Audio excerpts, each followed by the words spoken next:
saksikan kesaksian dan firman Tuhan serta sharing firman Tuhan dari seorang ibu rumah tangga biasa yang diberkati Tuhan secara luar biasa. Mari kita saksikan bersama Yesus, itulah solusinya. Salam, saudara-saudara yang terkasih dalam Tuhan kita Yesus Kristus. Mari kita dengarkan firman saat ini, yaitu dari Injil Matius 1 ayat 22 sampai 23. Mari saya bacakan. Hal ini terjadi supaya genaplah yang difirmankan Tuhan oleh Nabi. Sesungguhnya anak darah itu akan mengandung dan melahirkan anak laki-laki, dan mereka akan menamakan dia Immanuel, yang berarti Allah menyertai kita. Haleluya. Puji Tuhan, luar biasa. Di saat-saat Natal seperti ini kita ingat bahwa inilah Yesus yang dilahirkan, bahwa dia adalah sebagai Tuhan dan Juru Selamat kita, dan dia adalah seorang Immanuel, Tuhan yang menyertai kehidupan kita. Allah menyertai kita berarti Kristus itu ada di dalam kehidupan kita. Kristus itu ada di dalam kehidupan kita sehari-hari bagi orang yang percaya kepadanya. Ayat ini menyatakan bahwa inti dari Natal itu sesungguhnya adalah tentang Allah yang berdiam di dalam kita sebagai umat-umat Kristen ini. Dan kelahiran Yesus Sang Immanuel ini sudah dinubuatkan di dalam kitab Nabi Yesaya ayat 7. Yesaya 7 ayat ke-14. Mari kita baca. Yesaya 7 ayat 14. Sebab itu Tuhan sendirilah yang akan memberikan kepadamu suatu pertanda. Sesungguhnya seorang perempuan muda mengandung dan akan melahirkan seorang anak laki-laki, dan ia akan menamakan dia Immanuel. Ini Nabi Yesaya ini sudah menubuatkan Yesus itu akan lahir dari seorang perawan Maria.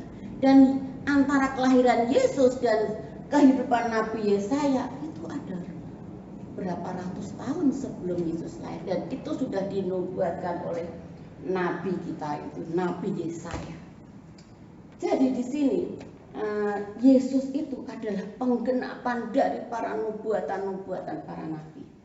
Nubuatan itu digenapi dengan kelahiran Yesus karena oleh kuasa Roh Kudus, sehingga Yesus itu lahir lewat Maria. Dengan merayakan Natal berarti kita merayakan kasih Tuhan. Berarti kehidupan kita itu semua akan menjadi anak-anak Tuhan, karena kita ini adalah umatnya yang percaya kepadanya. Natal harus menjadi pembaharuan iman kita kepada Kristus. Dengan Natal ini, iman kita tuh harus lebih diperbarui, jangan hanya datang saat perayaan Natal aja. Kita tuh harus merayakan Natal tuh setiap saat, setiap hari.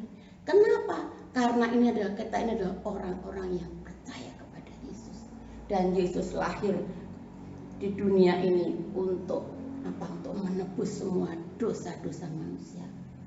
Jadi Natal itu membangkitkan semangat kita untuk melayani Kristus lebih dalam lagi.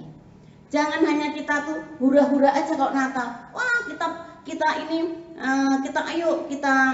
hiasi pohon Natal kita seramai mungkin, seindah mungkin. Itu hanya kalau pas Natal aja. Tapi bukan itu maksudnya Yesus lahir ke dunia ini. Bahwa dia ada berdiam di dalam hati kita masing-masing, ada dalam kehidupan kita. Jadi kita tuh harus merayakan Natal nggak cuma pas tanggal 25 Desember aja. Kita juga harus merayakan setiap hari, karena Yesus ada di dalam kita. Dan bila Natal itu berlalu, terus apakah penyertaan Tuhan juga berlalu? Tentu saja tidak. Karena Yesus itu lahir, dia adalah untuk menyelamatkan orang-orang berdosa yang ada di dalam dunia ini. Karena sebagai anak Tuhan, sebagai orang percaya, kita merayakan Natal itu setiap hari, setiap saat. Bukan hanya kalau kita pas Natal 25 Desember aja, enggak. Karena memang di Alkitab enggak ada namanya tanggal 25 Desember. Makanya kita tuh di dalam Natal ini kita tuh merayakan Yesus Kristus, kelahiran Yesus Kristus itu setiap hari, setiap saat, karena Yesus ada di dalam kita. Haleluya. Inilah Kristus itu dalam kehidupan kita sehari-hari. Makanya kita merayakan nggak cuma 25 Natal doang, 25 Desember aja. Setiap hari, setiap saat. Karena apa? Tanpa Yesus, umat manusia itu akan tenggelam di dalam dosa. Dan tanpa Yesus tidak ada keselamatan. Inilah programnya. Kenapa? Yesus itu harus lahir di dunia. Karena dia datang, hidup, mati, disalibkan, kemudian dia dikuburkan, dan pada hari ketiga bangkit dari antara orang mati. Kalau Yesus cuma lahir aja, tidak mati dan tidak bangkit, percuma kita jadi orang Kristen. Buat apa? Kalau kita tuh hanya menyembah orang yang mati aja. Yesus mati, kemudian dia dikubur, pada hari ketiga bangkit dari antara orang mati. Itulah kenapa kita tuh percaya bahwa Yesus adalah Tuhan dan Juru Selamat kita. Jadi Natal ini merupakan momen bagi kita, momen yang tepat bagi orang-orang percaya bahwa kita itu harus selalu memperbarui hubungan kita dengan Tuhan. Kita harus introspeksi diri, apa sih yang telah kita lakukan pada tahun kemarin? Paling kita kepikirkan, oh iya ya, tahun kemarin aku nggak Natalan soalnya aku sibuk. Oh iya ya, tahun kemarin aku nggak Natalan karena mungkin sedang sakit atau bagaimana. Bukan itu masalahnya. Kita harus introspeksi diri. Apakah dari tahun-tahun kemarin hingga sekarang kita punya hubungan yang dekat dengan Tuhan? Kalau kita sudah mempunyai hubungan yang dekat dengan Tuhan, itulah kita disebut Tuhan kita anak-anak Tuhan. Tanpa ada hubungan yang dekat dengan Tuhan, kita bukan siapa-siapa. Bagaimana kita harus dekat dengan Tuhan? Ya, kita harus tiap hari membaca Alkitab. Tiap hari harus berdoa, karena doa adalah nafas hidup orang Kristen. Itu sebagai orang Kristen, sebagai orang-orang percaya, kita jangan hanya hura-huranya aja. Ayo kita beli, yo kita ke mall, yo beli hiasan Natal, kita pasang satu rumah. Wah, kompak banget tuh kalau kita pasang pohon Natal ya. Kemudian kita pasang ini hiasan-hiasannya. Waduh, bapak, ibu, anak kompak bener-bener. Tapi setelah itu ya sudah, entah pergi kemana-mana. Yang satu ya kerja, yang satu ya pergi kemana, hura-hura. Nah itu. Padahal makna Natal bukan hanya itu. Bagaimana Yesus itu hadir untuk menyertai dalam kehidupan kita. Jadi Natal itu juga menjadi momen yang penting bagaimana kita ini taat dan setia kepada Yesus. Kita harus, komitmen ini harus kita ulang terus. Jangan hanya kita ini komitmen, oh iya, aku setia kepada Yesus, aku taat kepada firman-Nya semuanya, hanya kalau ada masalah. Tapi begitu dia merasa senang, merasa wah udah deh, duit udah banyak, udah pacar udah ada, udah bye-bye lah. Gereja ya kalau inget aja, berdoa ya kalau inget aja lah, kalau mau makan aja baru inget doa, atau mau tidur. Selanjutnya udah. Ini bagaimana komitmen kita sebagai anak Tuhan? Kita harus tetap setia, taat kepada firman-Nya, dan melakukan semua perintah-perintah Tuhan kita Yesus Kristus. Kalau kita tidak punya komitmen dengan Tuhan, bagaimana kita ini sebagai anak-anak Tuhan? Jadi jangan berdoa kepada Tuhan atau kita pergi gereja hanya pada saat ada masalah saja. Biasanya kan begitu.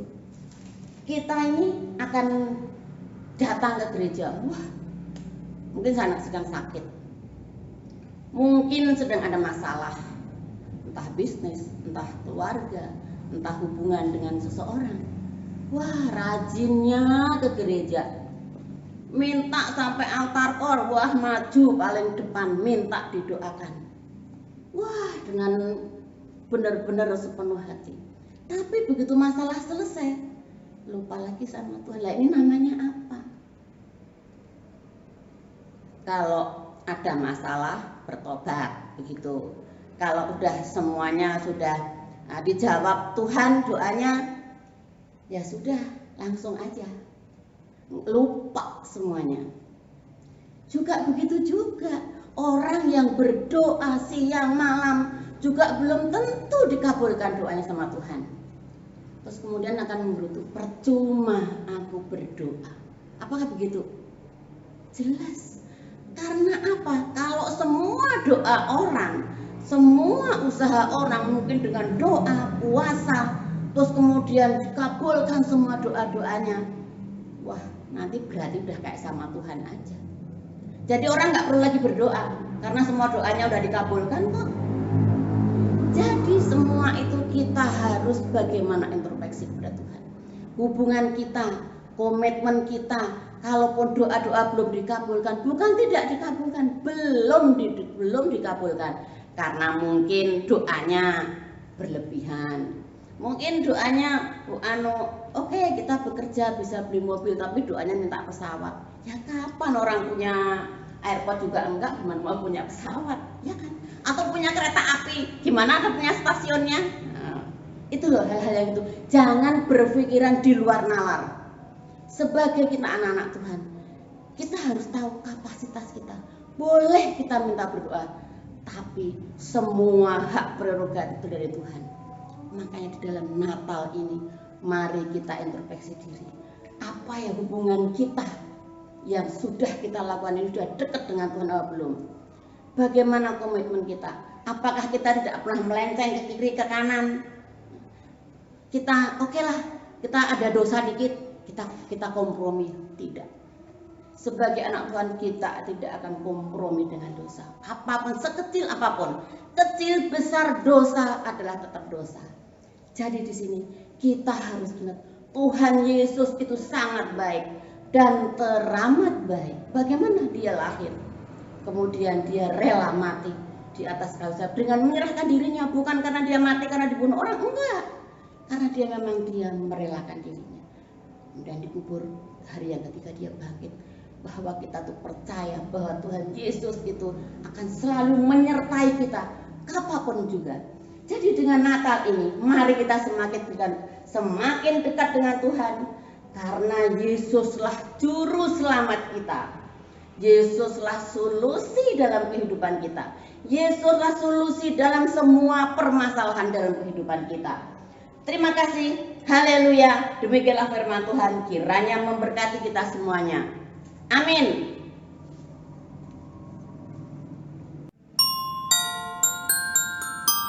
Kami mengucapkan selamat Natal 2021 dan selamat tahun baru 2022. Tuhan Yesus memberkati. Amin.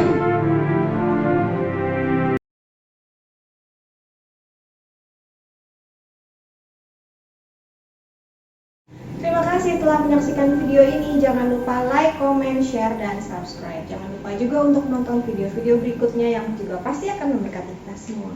Terima kasih.